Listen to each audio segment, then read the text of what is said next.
All right. So let's do now. We're up to on Yud Amid Beis. And now we're actually starting to interpret the Megilah. Okay? Interpreting the Megilah by He Bimei Achashverosh. So he starts with the first words of the Megilah that says that it was in the days of Achashverosh. Omar Rabbi Levi, says Rabbi Levi.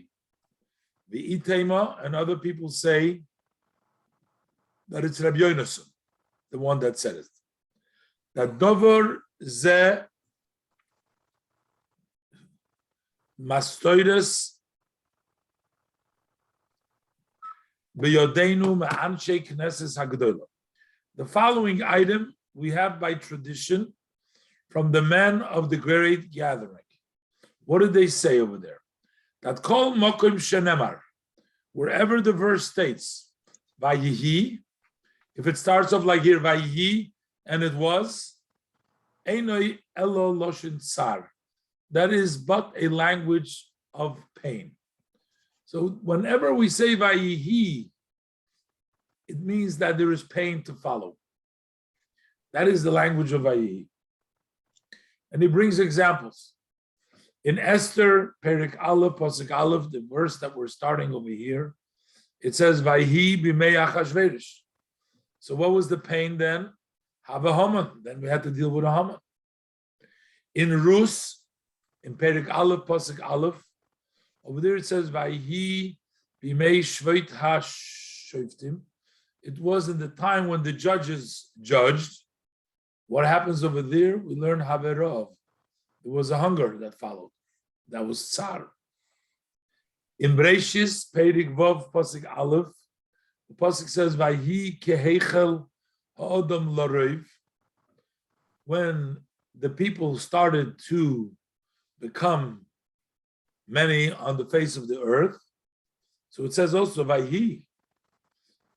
So what does the Pasuk say in verse 5? This is verse 1. In verse 5 it says, Vayira Hashem, ki rabba ro'asa adam. The Hashem said that the evil of the people is a lot. He wants to bring the mabul over there. That was says Vayhi over there. In Bereshis Yud Aleph Pasuk Beis, it says Vayhi b'nosom mikadem. Over there, when they were making the Tower of Babylon, so it says also by he. So when they journeyed Mikadem, so in Pasuk Daled, in Perikut Aleph, it says it was a level of tsar, was pain there because they wanted to build the city to wage war with Hashem. In Bereshis Yudaled Aleph, over there, by the war that takes place with the 5 kings over there against the 4 kings, and Avram gets involved when Lot was captured. So it says Vayhi b'mei Amrafel. It starts with Vayihi. And what happens? They made a war. So we see again that Vayhi is war. So the Vayhi is a tsar, is tsar. Vayhi b'yos Yeshua b'Yerichai. So over there it's talking about when Yeshua was in Yerichai. In Perek Hey, so then he sees the vision of a malach v'charba shlufa b'yodei. He had a sword in his hand, and that sword caused pain to Yeshua.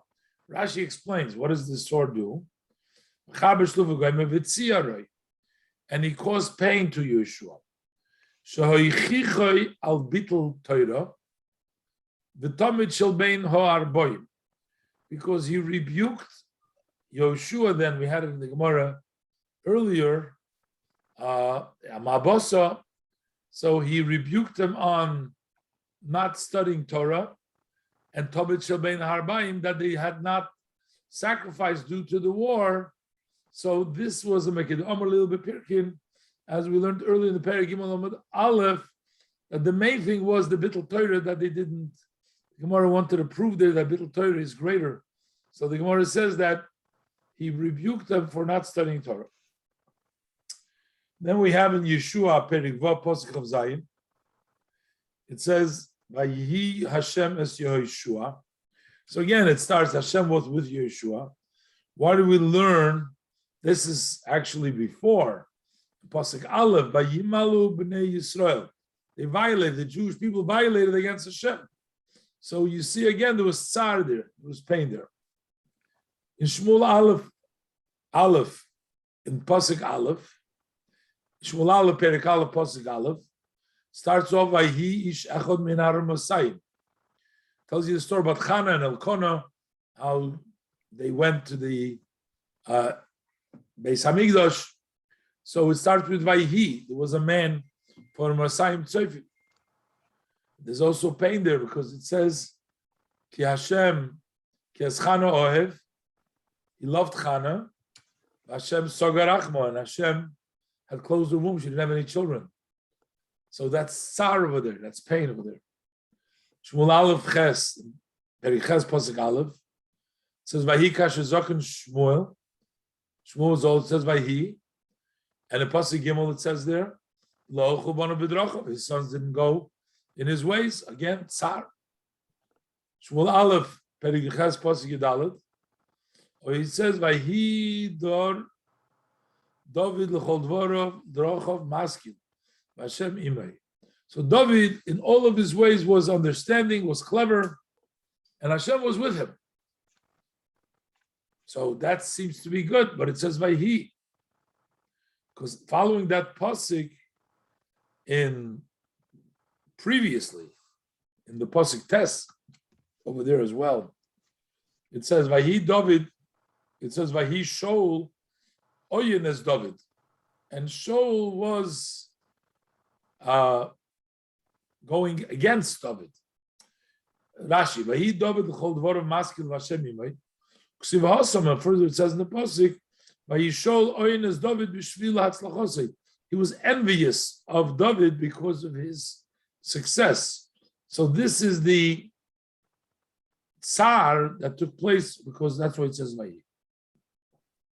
Further in Shmuel Beis, Perek Zayin Aleph, it says, Vahi ki yoshav hamelech bebeisei, and when the king was sitting in his home, and there we learn in Divrei Yomim Vav Tes, Hashem told him, Rak'ata l'sivnei habois, you shall not build the house. So Vahi was a tzara, even though it's a little bit different. Over here, the pasuk isn't written right at this spot, but we still see that Vahi is a tzara. Now, I'm just curious to go through and see, is this all the Vayhis in the Tanakh? Because the Gemara seems to go through Shmuel Beis. Because you'll see in a minute the Gemara's question, because the Gemara is going to ask from a few more Vayhis. And the Gemara is going to answer that Vahi alone doesn't necessarily mean a tzara. It's when it says Vahi bimei. And there's only 5 times that it says Vahi bimei. So let's go weiter. But doesn't it say in the pasuk also, that was on the 8th day, after the 7 days of the Miluyim, the preparation of the dedication of the Mishkan, and it was on the 8th day. So, Netanya, and we learned in Abraise that Oysa Hayoim, on that day, Oysa Simcha Lifnei HaKadosh Baruch Hu, there was a great joy before HaKadosh Baruch Hu, Ki Yoim Shenivru Bo Shamayim V'Aretz, just like the day that the heavens and the earth were created. Here it says Vayihi, Ksiv Hacha Vayihi B'Yom HaShmini. Here it says Vayihi B'Yom HaShmini, and over there Ksiv Hasam, and in the other it says Vayihi B'Yom HaShmini. No, Ksiv Hacha Vayihi B'Yom HaShmini, Ksiv Hasam Vayihi Erev Vayihi Beker Yom Echad. So that is the creation of the world. Vahi. So just like over there was a level of joy, over here was a level of joy as well. So since the Gemara says that there was such a great simcha,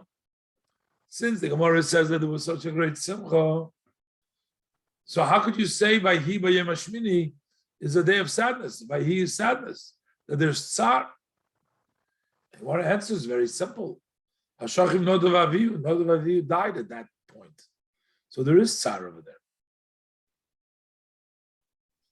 So the Gemara says several psukim. First, the Gemara brings Vaksiv.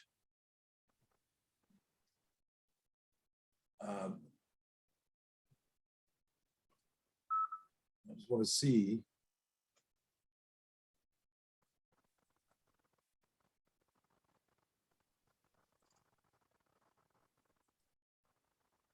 Over there in the pasuk it says that Vahi b'shmein Shana v'arba mei Shana l'tzei Yisrael meretz Mitzrayim b'shon ha'revi.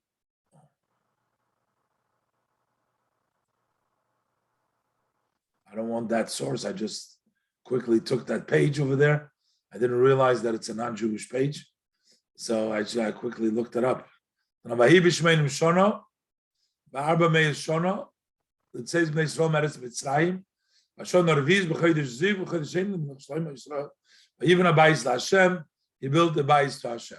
Okay, so this says in Melachim. So over there, it's a very good occasion. What kind of a tsar is over there? And another pasuk we see in Bereshis Chavtes Yud, it says Vayikashero Yaakov es Rochel. When Yaakov saw Rochel, so he quickly went. Today's parsha, he quickly went, rolled off the stone over there. So that was a very happy occasion. He meets his kala. And also he says, Vahi erev vahi boker yemechot. That same that we made Vahi. That was a happy occasions. And the Ikosheni, the second day, Vahi Yom Sheni, Vahi Koshlishi, Yom Ashlishi, Vahi Tuva, there's many. Shlishi, Revi, all the Vahis. The Gemara says that, can't say that Vahi means Tsar. So therefore, Rabashi modifies it. Rabashi says, Rabashi call Vahi Ikahachi v'Ikahachi. Anytime Vahi, sometimes could be Tsar, sometimes not. But what he said before, that Masoides B'Yodeinu, that it's a Tzara, is Vahi B'Mei. It says Vahi b'mei ein eloshon tsar. Vahi b'mei is always tsar. Chamisha Vahi b'mei habo. There's 5 times we find in the Tanakh Vahi b'mei. Vahi b'mei Achashverosh. So that we know already. It was Haman. Vahi b'mei Shveit HaShoftim. We know Vahi Rav. There was a hunger. Vahi b'mei Amrafel. So he quoted before also. Also Muhammad. There was war there. And Vahi b'mei Achaz. So over there also there was destruction, punishment, and the same thing is Vahi b'mei Yochim in the days of Yochim. Got to look up these psukim, but it all talks about over there. The Gemara doesn't challenge it; all talks about levels of destructions. B'mei Achaz and b'mei Yochim. All right. So that's one. The Gemara, since the Gemara brought down a tradition that Rabbi Levi said that we have a tradition, the Gemara brings down another tradition. Before we said it, Amar Rabbi Levi, Yitem Rabbi Yonason. Over here, there's no Yitem Rabbi Yonason, it's just Amar Rabbi Levi. So over here he says, Davar Zeh Masoides B'Yodeinu Ma'aveseinu. We also have this as a tradition from our forefathers, that Omoitz Va'amatzia Achim Havu. That Omoitz and Amatzia were brothers. Yishaya ben Ometz. Ometz was the father of Yishayo. Amatzia was one of the kings, the descendant of David. He was a king of Yehuda. So he said that Ometz and Amatzia were brothers. Ometz Amatzia is a Trashi. Ometz was Aviv Shel Yishaya. He was Yishaya's father, the prophet, the Novi Yishayo. Amatzia Melech Yehuda and Amatzia, the king of Yehuda, were brothers. What do we need to know? What is he teaching us, Levi, with this statement or with this tradition that they were brothers? What benefit that? The Gemara is going to want to prove that the Yeshayahu, who was the son of Amitz, comes from the family of Yehuda, who comes a descendant from Peretz. Tamar gave birth to Peretz and Zarach. Peretz was the forefather of Rus, who was the for David HaMelech. So basically, that Amitz comes from Peretz, who comes from Tamar. How do we know that he comes? Because since he was a brother with Amatzia, and Amatzia was the king, he was a descendant of David. So therefore, we know that Amitz also comes from the David dynasty, comes from Peretz. Why do we need to know that? So the Gemara is going to explain that Tamar, as the Gemara is going to say, while she was in the home of her father-in-law, when the sons of Yehuda were married to her, the whole story, she was married to the sons, and then they died, and then he didn't want to give her to Sheila. Then she disguised herself, and Tamar thought that she was a harlot, and he had a relation with her. She gave birth to Peretz in Zarach. And we learn that the reason why she had a special privilege, Tamar, because while she was in her house of Yehuda, when she married her husbands, the sons of Yehuda, she was very modest. And in the merit of her modesty, she merited to have kings and prophets. So kings, we know, David, Amatzia, a lot of kings, they all came from Tamar, who was the mother of Peretz, who was eventually the mother of David. David comes from her. But we don't know about prophets. How do we know that prophets comes from Tamar? That we know because Amitz and Amatzia are brothers. And Yeshaya is a prophet. And we also know that if it says Yeshaya ben Amitz, the father is a prophet too, technically, brought down in the commentaries. So that's why it's important to know. The Gemara is going to say. The Gemara says, Michael Mashma. I told you ahead of time, so you understand what the Gemara is saying. Where the Gemara is going with this. So the Gemara says, Michael Mashma. Why did Rabbi Levi teaching us that we know they were brothers? To teach us what? And the Gemara says, Oh, the Omar Rabbi Shmuel bar Nachmoni, Omar Rabbi Yerson. For the statement that Rabbi Shmuel bar Nachmoni said in the name of Rabbi Yerson. Rabbi Yerson. He says, Kol Kala Shehitznua Beveis Chamiyah, a daughter-in-law who is modest in the home of her father-in-law. In other words, she behaved with modesty. I think we're talking about a kala that's living in a father-in-law's house. So she merits and come from her kings and prophets. That was that for a kala, for a daughter-in-law, to be modest in the house of her father-in-law, she merits as a merit for that conduct that yotzim mimeno melachim unavim, that kings and prophets come out. Minolam, where do we see this? Mitamar. We see this from Tamar. Tamar, who was the daughter-in-law from Yehuda. So we have a pasuk, seemingly a strange pasuk, the Ksiv. The verse it says in Bereshis Perik Lamed Ches pasuk Tezvav, when she was sitting at the crossroads, Tamar, hoping to catch Yehuda's attention. So it says, Vayireho Yehuda. Yehuda saw her. Vayachsheveho lezoina. He thought that she was a harlot. And why did he think she's a harlot? Kikisa saponeo. Because she covered her face. Now, if you read this simply on the text, it almost seems like she covered her face when she was staying at the crossroads over there. Why would she cover her face if she's trying to entice, she's trying to get Yehuda's attention? What does it mean? She covered her face.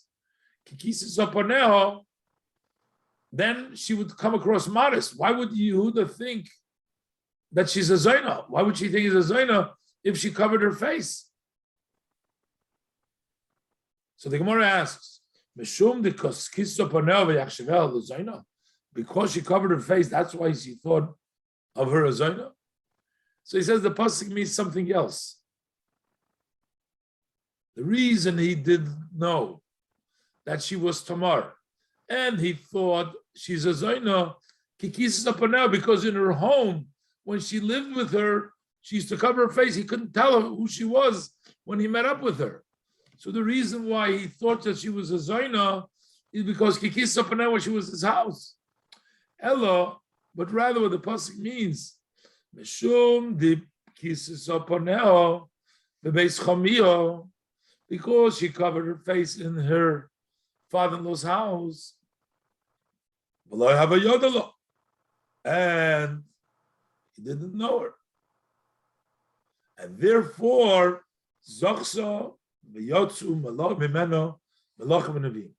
that's why she merited, and from her came out kings and prophets.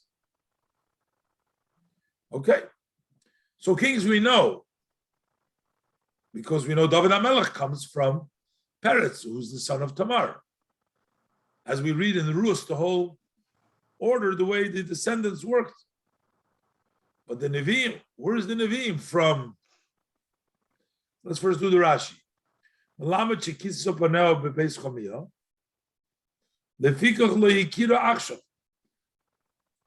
That's why he couldn't tell her now. He didn't recognize her. Sha'af. In her home, he didn't see her face so that he should be able to tell who she was. Okay. So the Gemara says, Melachim David. David and also the children from David. But Nevi'im, where do the prophets come from? Rabbi Levi. So Rabbi Levi says, again, this is the Rabbi Levi that we quoted. We have a tradition from our fathers that Ometz v'Amatzia achim hoyu, that Ometz and Amatzia were brothers. So, since they're brothers, that means that Ometz comes from the family of Amatzia. Amatzia was the king of Yehuda. He's a descendant from David. Ometz, his brother, is a descendant of David. Ksiv, and it says in Yeshayahu, Chazoin, Yeshayahu ben Ometz. So that Yeshaya was the son of Ometz. So that means Yeshaya is a descendant from Tamar. That's the Melachim. And the Mefarshim add to it that because it says also Yeshayahu ben Ometz, the Gemara says whenever it mentions the name and the name of the father, that means they were both prophets. So that's why it doesn't just say a Navi, it was Nevi'im. Because also Yeshayahu was a Navi, and also Ometz was a Navi. Further, the Gemara says, Rabbi Levi says,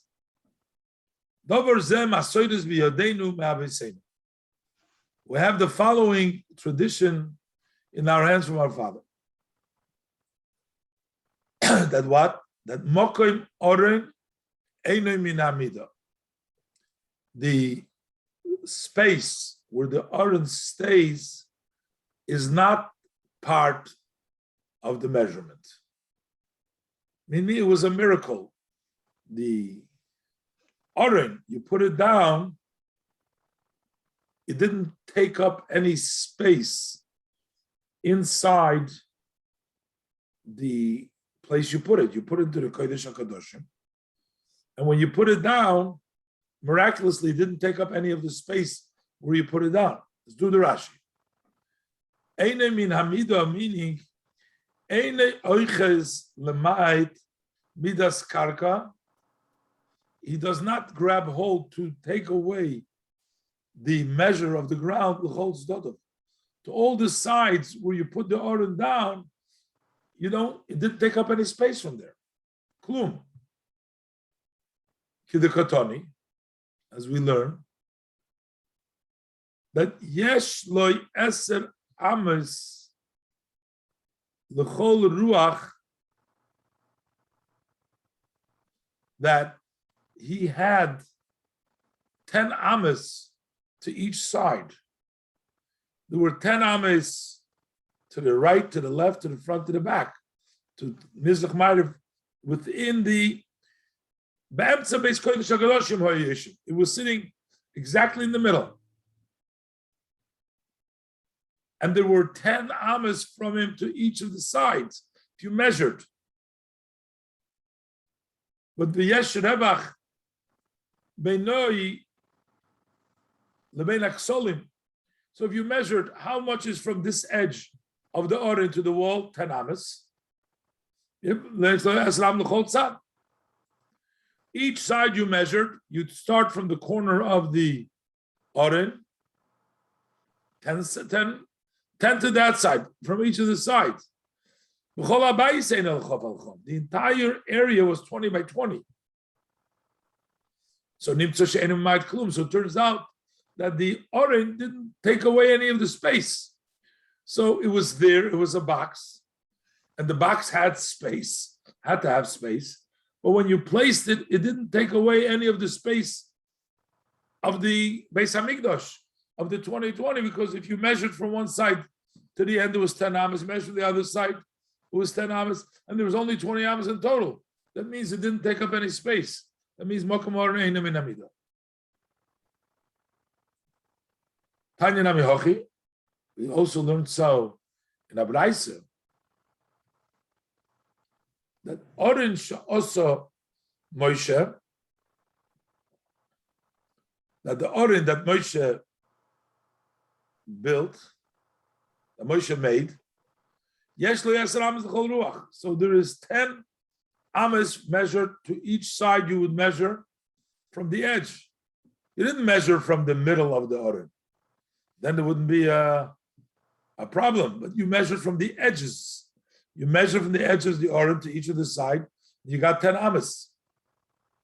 Uksiv, and further the pasuk says in Malachim Aleph, in Perik Vav, pasuk Chav, it says V'lifnei hadvir esrim amo oirech. Inside of the curtain was 20 lines. The dvir was the partition between the Kodesh HaKadoshim and the rest of the Beis Hamikdash.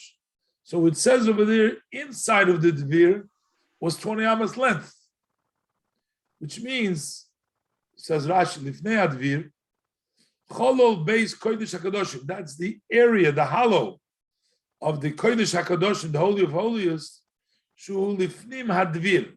That is inside of the dvir. The dvir, he ha-mechitza, ha-mavdelas bein ha-kodesh bein Kodesh HaKadoshim. That is the partition that separates between the Kodesh and the Kodesh HaKadoshim. Here it's a little bit difficult, but the Gemara brings down this. This already we know it all. So this we know that it's 20 amas, and we know that the Moshe's Oren had 10 amas to each side. So what happened to the space of the Oren itself? It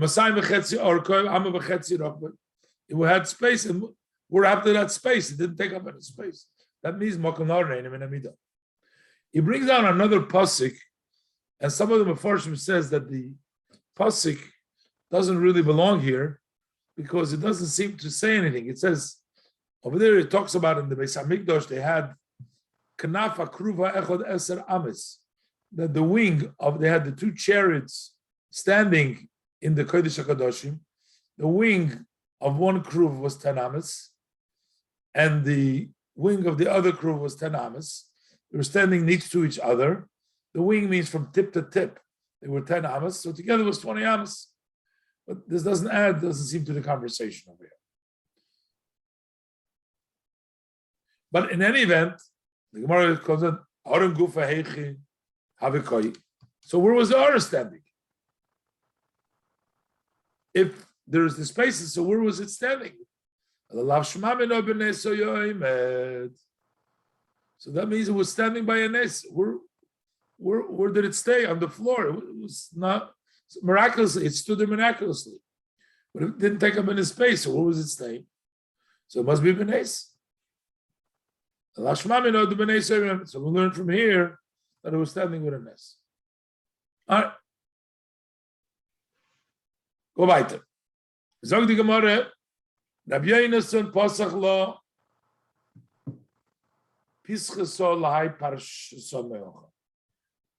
Rabbi Yonason, when he opened up to give drushes, Pischa, when he opened up for this portion, the portion of Ahibi Me'achashverish, so he started with this verse. Rashi, Pasach lo Pischaso lahai Parshasa meocha. So Rashi, when he wanted to expound as far as the Purim letter or the Megilah, we call the Megilah, calls the Geras Purim Azois. He started off by expounding the following pasuk. Pasuk in Yeshaya Yudal Chavei says, Hashem is talking about the punishment that he's going to bring on Bavel for destroying Eretz Yisrael. So it says, "V'kamti aleihem," I will stand up on them. Now the pasuk says some very specific things that Hashem will do. V'ichrati leBavel, Hashem says, I will cut off for Bavel. They're not going to have a name, shame. They're not going to have she'er left over. They're not going to have nin. Nin means a descendants, or Rashi, the Gemara will say kingdom. Neched, they're not going to have a grandson. A nin is a great grandson. A neched is a grandson. Meaning, we'll see, the Gemara is going to touch it. Num Hashem says Hashem. So what does this mean? Little Rashi. V'kamti aleihem. So Rashi, b'pur'on is Bavel ksiv. This is written by the punishment that Hashem says for Bavel. Hashem says, I will cut off the shame. Shame zehaksav. Shame means the writing. But there's no writing for Bavel. They don't have a language written. Zehaksav. Elam ksav elamum achidus. They don't have their own writing. They don't have their own alphabet, only from other nations. Then it says further, she'er. Hashem will cut off from Bavel the she'er. It's a lashon. They don't have also another language. They don't have their own language. They don't have the alphabet. They don't have a language either. Nin, that refers to, Nin, I told you, mean that great grandson, but Nin in this context, Zamalchus, means not have any more government. Nin Zokrashi Loshun Memsholo, meaning they won't have a dominance. V'chein Yonun Shmoy, the pasuk in Tehillim. Yonun Shmoy in Tehillim means Yimshel v'Yigdal. Talk about Mashiach or Yinun Shmoy. So he will be dominant and he will increase. And also the Nechet, the cut off the Nechet. Who's the Nechet? Zuvashti. Vashti comes from Bavel as well. So that's how come he brought in this pasuk over here, that to cut off the Nechet, that is Vashti. Okay, so this was Rabbi Yonason. Rabbi Shmuel Mar Nachmoni pasuk lo pischaso lai parshaso meocha. He opened up the expounding this parsha of Vahibi Me'achashverish meocha from this pasuk. It says in the pasuk Yeshayahu Nun Hey Yud Gimel. We say this in the Haftorah that we read on a fast day. He says Tachas Hanatzutz. Natzutz is like the wood that they worship, the idols. Yale Beroish. Beroish is a hint to a head, like the head of the Besamim, spices. Instead of the Natzutz, it will be a Beroish. We'll see how the Gemara dashes it. And Besachas has Sirpod. That would be the Kapoides, the cover. Yala Hadas. Will come Hadas. We'll see how the Gemara dashes this pasuk. Tachas hanatzutz, in the place of the natzuts of the Avodah Zarah, which is Tachas Haman Rasha, that refers, instead of Haman Rasha, Sha'osa Atzma Avodah Zarah, he made himself Avodah Zarah. Where do we see that Avodah Zarah is called Natzuts? They see because the pasuk in Yeshaya says, Uvechol hanatzutzim, uvechol hanahalulim. Those are psukim referring to the various worships of Avodah Zarah. So instead of that, Yalla Berosh. Berosh will come up. What is Berosh? So basically, instead of Haman, is going to come Mordechai. Zamordechai. Shenikra Rosh L'chol HaBesamim. He is called the top of all good spices, it smells, perfume. Mordechai is called it. What's the connection? Where do we see that Mordechai is called?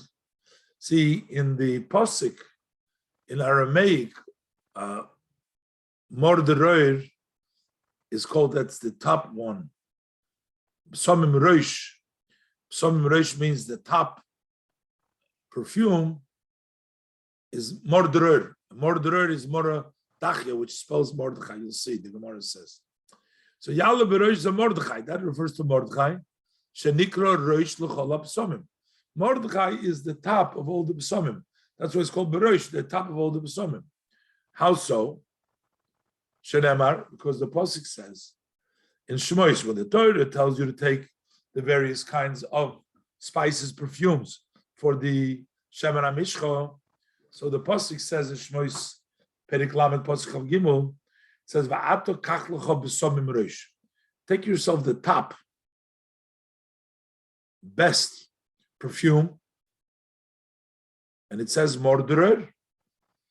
What means Morderer? Morderer is the top psamim. Betargamina Moridachya. Morderer is translated as Moridachi.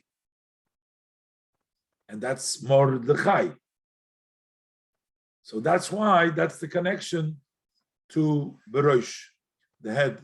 So instead of Haman, there will come Berosh. And the Tachas HaSirpod, the Sirpod is a reference to Vashti. Tachas Vashti Harisha. In the place of Vashti Harisha, who was Bas Benoi Shel Nebuchadnezzar Harasha, the daughter of the son of the evil Nebuchadnezzar, that was Vashti. Shesoraf, he burned Refidas Beis Hashem, the kapoides, which is called the cover of the Beis Hashem. The ksiv, we refer to that. The ksiv in Shir Hashirim, the pasuk says, that golden cover, that's talking about the kapoides. So Tachas HaSirpod Yale Hadas will come up Hadas. Who's Hadas? Of course, we know Hadas was Esther Hatzadekis. Shenikra Hadassah, she was called Hadassah. Shenamar, the pasuk says, the Ferish in Esther Perik Beis, pasuk Vav, Vahi Oimenas Hadassah. So first he calls her Esther, and then he calls her Hadassah. Okay, so this explains the Tachas Hanatza Yala Bereish, the Sachas HaSirpod Yala Hadas. Now the pasuk ends over there. V'hoya laHashem l'shem, and this will be for Hashem to name. That is referring to Zumikra Megilah.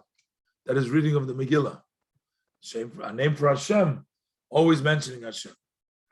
The Ois Oilam Lo Yikoris. It will be for an eternal sign, not to be cut off. Eli may put him. These are the day of prayer. Okay, let's leave it over here for today. We'll start next week over here. Mitzvah Shem, hopefully we'll have him as well. And let me just go give a short vort on today's parsha. We're doing the portion of Yetzei. And one of the lessons is by Yaakov that notwithstanding the fact that Yaakov left his home, his home was a holy home, it was in the presence of Yitzchak, it was in the land of Canaan.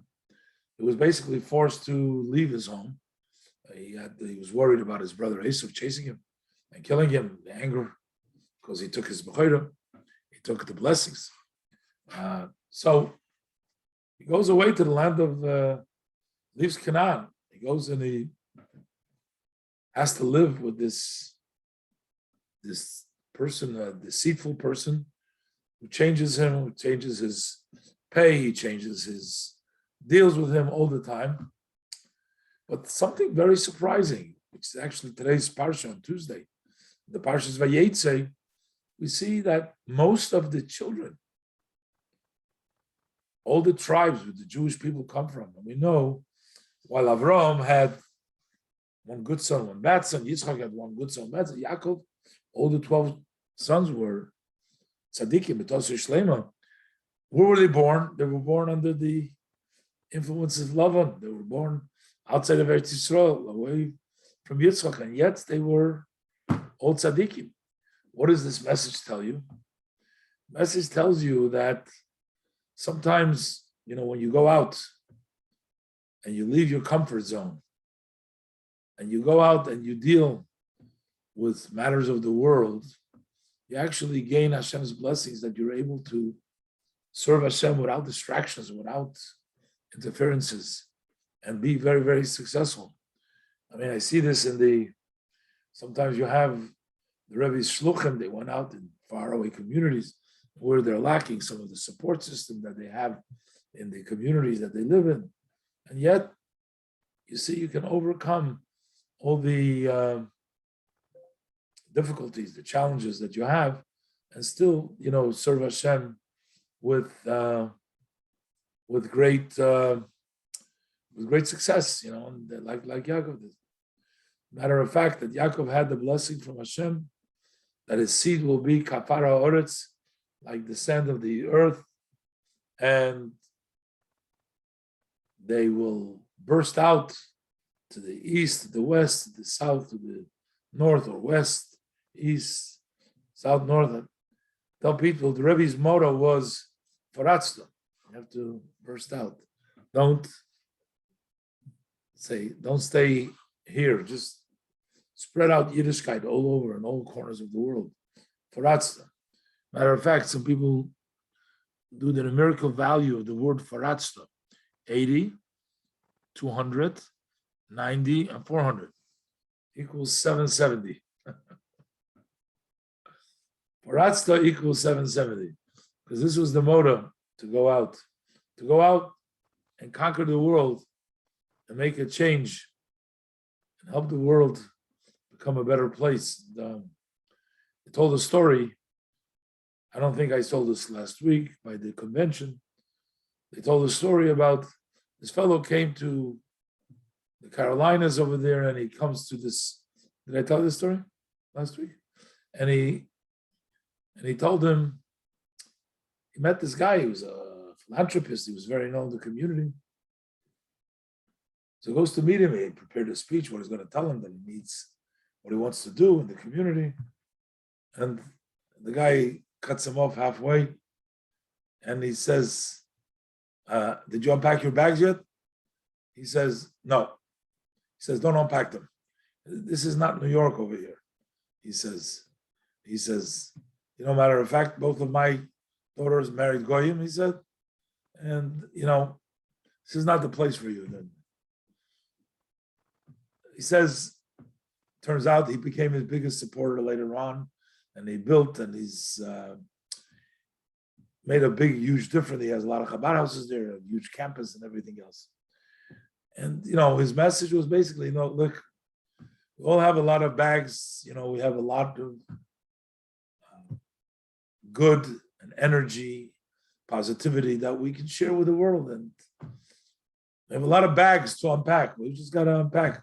Don't leave any bags unpacked. Unpacked. They got to utilize all the koiches and all the all the powers and all the beautiful things that we have. And when we do that, the Eibishter sends us bracha, sends us blessing and hatzlacha in all of our needs. Okay, we'll cut a little bit shorter today, and we'll continue. We'll be in touch. You'll be in touch with me tomorrow. Let me know what's going on. Absolutely. Okay? Hopefully the report is good. Hopefully. Yeah. Okay. I'll talk to you. Thank you very much. All right. Thank you, Rabbi. Have a good night. You too.